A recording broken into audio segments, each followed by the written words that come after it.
We see cattle grazing in fields across the open countryside in New Mexico, but the story of how beef gets from rangeland to oven range is a tale not often told. Growing Discoveries walks us through the fields, feedlots, and feasts that are all a part of the New Mexico beef story. One of the first steps in raising beef cattle takes place soon after calves are born at one of New Mexico's many cow-calf ranches. Good health is essential as the animal grows up and calves receive their first vaccinations, earmarks, and a brand to ensure their well-being.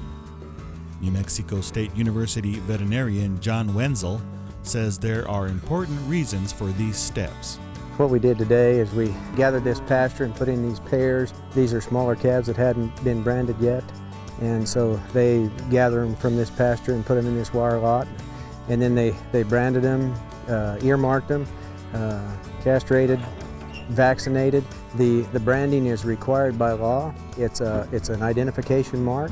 They are able to identify ownership very easily associated with brand. Whenever you're branding or doing these things, there's some momentary discomfort associated with it. Branding does permanently mark the hide, which is required. And I equate it to a child going in and get vaccinated at the doctor's office. Yes, there's some discomfort associated with that. Kids cry when they get vaccinated.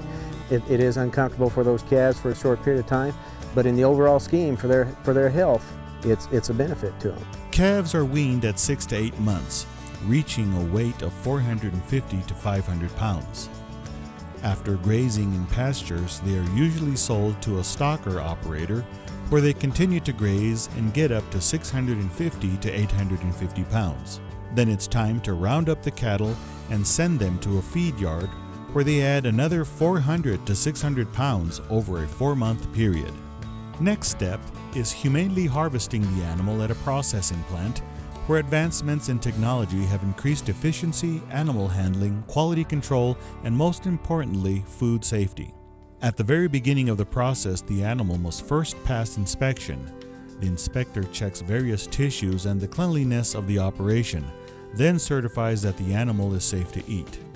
When that is done, a stamp is placed on the carcass indicating it has passed inspection. The meat is then divided into USDA quality grades such as Prime, Choice, and Select.